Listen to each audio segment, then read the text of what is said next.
প্রিয় দর্শক, স্বাগত। আজ আমরা মানে একজন জিনিয়াস রাজনীতিবিদের স্টেপ নিয়ে আলোচনা করব।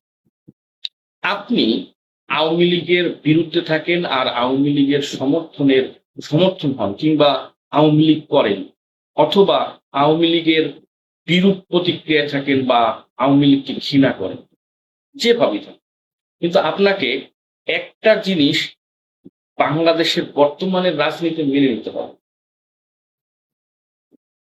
জননেত্রী শেখ হাসিনা একজন জিনিয়াস।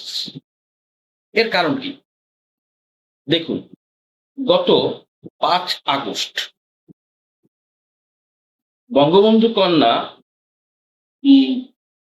দিল্লিতে ঘোষণা দিয়েছেন তিনি আগামী ডিসেম্বরের মধ্যে বা ডিসেম্বরে দেশে ফিরছেন।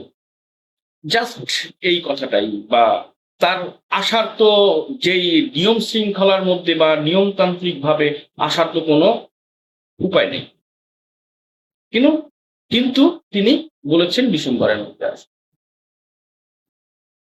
শেষ। আর এতেই বাংলাদেশের রাজনৈতিক অঙ্গন থেকে শুরু করে সর্বোচ্চ যেন একটা অস্থিরতা শুরু হয়েছে। কেউ বলছে তিনি আসলে তাকে এয়ারপোর্ট থেকেই ধরে নিয়ে যে ফাঁসির মঞ্চে উঠাবে, কেউ বলছে মানে বিভিন্ন কথাবার্তা। যাই হোক, মানে বলবেই এটা হচ্ছে রাজনীতির হাম্বিতাম্বি যা হচ্ছে। এদিকে আওয়ামী লীগও বলতেছে তারা আসলে সেরকম ভাবে জোয়ার নিয়ে আসবে, হ্যান তেন। যাই হোক, বাক বিতরণটা চলতেছে সব দিক দিয়ে। আমি সেদিকে যাচ্ছি না, কিন্তু দেখেন, 5 তারিখের পরেই দীনেশ হীরালাল ত্রিবেদী, অর্থাৎ আহ ভারতীয় হাই কমিশনার, প্রধানমন্ত্রীর সাথে দেখা করেছে এবং বাংলাদেশের পররাষ্ট্রমন্ত্রীর সাথেও। তাদের রুদ্ধদ্বার বৈঠকে কি আলাপ আলোচনা হয়েছে এগুলো আমরা কেউ জানি না, কিন্তু কূটনৈতিক ভাষাগুলো যেমন হয় আমরা দেখে নিছি। যেমন ত্রিবেদী মাইকের সামনে বলেছে যে খুব ভালো, মানে এত প্রশংসা বলছে যে মানে অতিরিক্ত প্রশংসা। বাংলায় একটা প্রবাদ আছে, অতিভক্তি চোরের লক্ষণ, তাই না?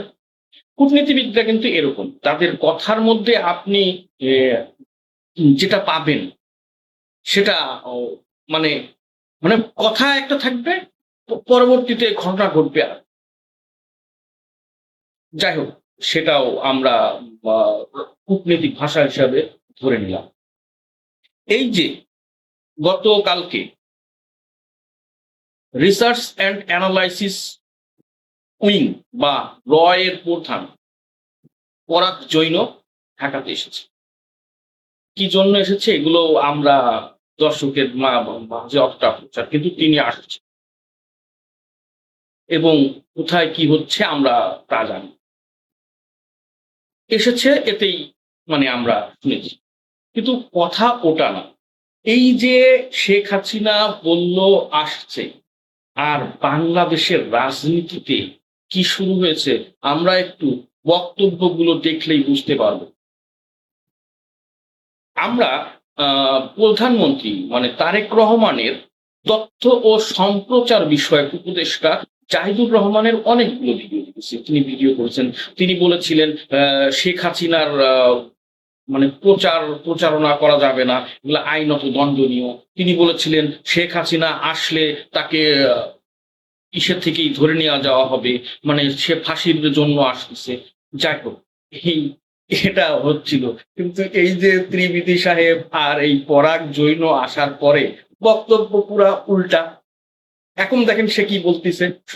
হাসিনাও যদি বাংলাদেশে আসেন, উনি তো বলছেন ডিসেম্বরে আসবেন, তিনি যদি আসেন পূর্ণ নিরাপত্তার সাথে তিনি আসবেন। এখন সে বলতেছে শেখ হাসিনা আসলে তাকে পূর্ণাঙ্গ নিরাপত্তা দেওয়া। কথা উল্টাইলো। যাই হোক,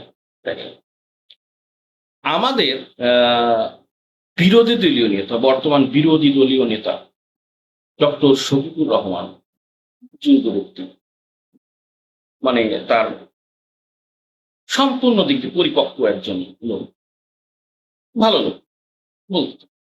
তার মানে জুলাই নিয়ে তার যে মানে শক্তি, মানে তার শিবির তার যারা আছে, মানে জুলাই তো তারা মেন স্টেক হিসাবে নিয়ে নিছে, যাই হোক সেটা পরের কথা।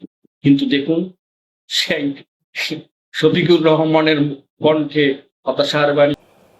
কি হলো, জুলাই কি হারিয়ে যাবে? জুলাই না থাকলে আমরা কোথায়? এই সংসদ কোথায়? এই সরকার কোথায়? জুলাই যদি না থাকে আমরা কোথায়?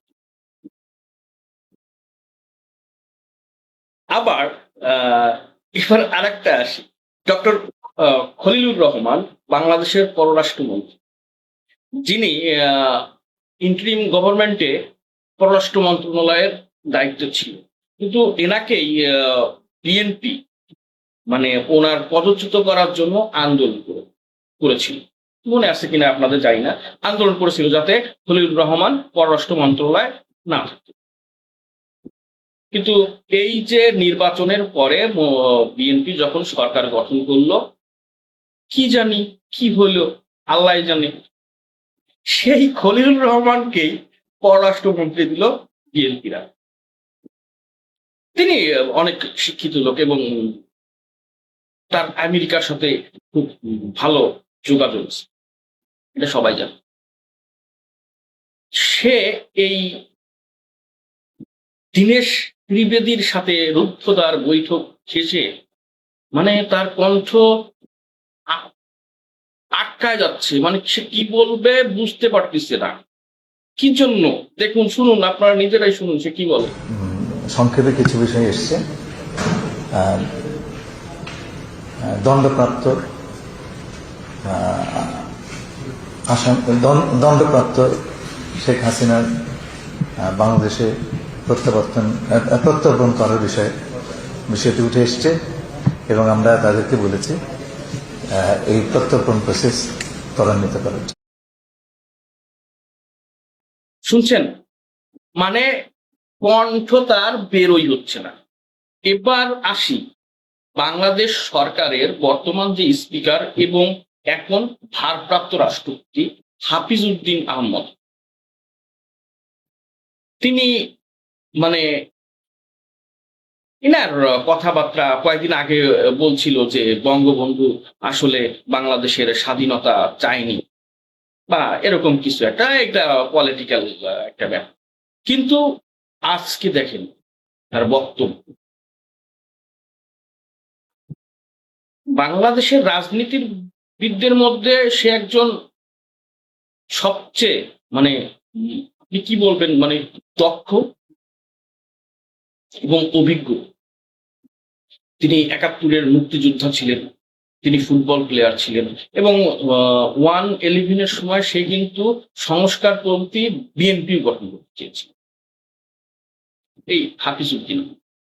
যাই হোক, তিনি যখন স্পিকার হলেন, একজন মুক্তিযোদ্ধা স্পিকার হয়েছে, এতে যারা ৭১-এর সপক্ষের লোক, স্বাধীনতার সপক্ষের লোক, এরা মনে একটু হলেও মানে সান্ত্বনা দিচ্ছে।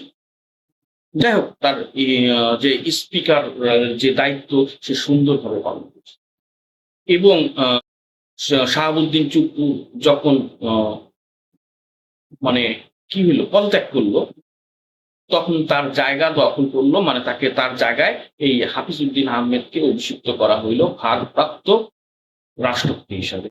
এটা বাংলাদেশের সংবিধানে যদি রাষ্ট্রপতি পদত্যাগ করে তাহলে তার দায়িত্বে থাকবে কে? স্পিকার, ভারপ্রাপ্ত স্পিকার, এবং সে ৯০ দিনের মধ্যে এই রাষ্ট্রপতি নির্বাচন দিবে। যাই হোক, তার কথাবার্তা মার্জিত ই করা এবং জুলাই এর সময় সে বলছে এটা কোন ধরনের, তার যে তার আয়োজনে যেই অনুষ্ঠান হয়েছিল সেখান থেকে ওই যে ইরা ছিল বিদেশি অতিথিরা তারা চলে যাচ্ছিল, হট্টগোল দেখে চলে গেছিল। সে তার মনের ইচ্ছা, সে বলছিল আমি ইংরেজিতে বক্তব্য দিতে চাচ্ছিলাম, মানে বিশ্ববাসী দেখুক আমরা ১৬ বছর কেমন ছিলাম, কিন্তু তার সে আশা পূরণ হয়নি, বিদেশিরা চলে গেছে। কিন্তু এই যে এই ত্রিবেদী আর এই পরাগ জৈন আসার পরে, আর এর মধ্যে সার্জিও গোরে, ডোনাল্ড ট্রাম্পের যে বিশেষ দূত, মানে তারা এই যে আসতেছে, এই অতিথিদের আসাতেই বাংলাদেশের রাজনীতি মানে ঘুরপাক খাচ্ছে। এই ঘুরপাকের মধ্যে এদের আর সেন্স নাই, কে কি বলতিছে এদের সেন্সই নাই, মানে আবল তাবল বলতিছে। শুনুন এই যে রাষ্ট্রপতি, বাংলাদেশের রাষ্ট্রপতি, ভারপ্রাপ্ত রাষ্ট্রপতি হাফিজউদ্দিন কি বলে শুনুন। যারা হাওয়া ভবনের মতো একটা ঘৃণিত প্রতিষ্ঠান গড়ে তুলেছে, বহু মানুষকে নির্বিচারে গুম করেছে, হত্যা করেছে, তারা সকলেই বহাল তবিয়তে যে যারা আওনা ভবন, যারা আয়নাঘর নামে শুনছেন, এই হইল ব্যাপার। এর মধ্যে এই যে চিফ প্রসিকিউটর যে ছিল আইসিটির, সে বলতিছে যে তারেক জিয়াকেও নাকি আয়নাঘর দেখা হয়েছিল, তারপরে আপনার সালাউদ্দিন আহমেদকে আয়নাঘর দেখা হয়েছিল, একটা আয়নাঘর দেখাইছে, ছোট ছোট কামরা। এর মধ্যে আবার বাংলাদেশের বিমান বাহিনীর একজন লোক বলছে ওগুলো আয়নাঘর ছিল না, ওগুলো যারা বিমানের থেকে যেই লোকজন আর কি দুর্নীতি বা যেভাবে ধরতো তাদেরকে তাৎক্ষণিকভাবে ওখানে রাখা হতো। এই বিতর্কে আমরা যাচ্ছি না, এটা বাদ। কিন্তু আমার কথা হইল এই যে শেখ হাসিনা বলল আমি ডিসেম্বরের মধ্যে বা ডিসেম্বরে দেশে আসবো, আর বাংলাদেশের এই যে রাজনীতিবিদদের মাথার মধ্যে যে মানে রক্তচাপ যে বাড়তে আছে, এটা কিন্তু ভাবার ব্যাপার। আমি কিন্তু মানে ভাবতেছি যে এটা কেমন হচ্ছে, দিন দিন উলট পালট খেয়া যাচ্ছে। ও আপনাদের আর একটা দেখতে হবে, ওই যে 5 আগস্টের পরে এক ছেলে মনে আছে যে বঙ্গবন্ধুর মাথার উপর পা তুলে ছবি তুলেছিল, সেই ছেলে এই যে কয়েকটা ভিডিওতে মাপ চাইছে, ক্ষমা চাইছে। যারা গত পোস্টে বঙ্গবন্ধুকে নিয়ে একটা পোস্ট করার কারণে যারা মনে কষ্ট পেয়েছেন, দুঃখ পেয়েছেন, তাদের কাছে আন্তরিকভাবে দুঃখ প্রকাশ করছি। আসলে আমার ওইভাবে এই যে আমরা বলতাম যে র্যাবের সদস্য একজন ছিল, সেই কারণে আমি আন্তরিকভাবে দুঃখ প্রকাশ করছি এবং নিজে উপলব্ধি করছি এটা আসলে তারপরে ঠিক হয়নি। আপনি এই দেখবেন মানে যাই হোক, মানে মাপ চাইছে। এই যে সবার যে মানে কেমন একটা মানে আপনারা সবাই অস্থির ভাব শুরু হয়ে গেছে। ক্ষমা দৃষ্টিতে দেখবেন। এই অস্থিরতার আমি জানি না এর কারণ কি। আসলে কি শেখ হাসিনা মানে শেখ হাসিনাকে তারা এতটা আতঙ্কগ্রস্ত করে রাখছে?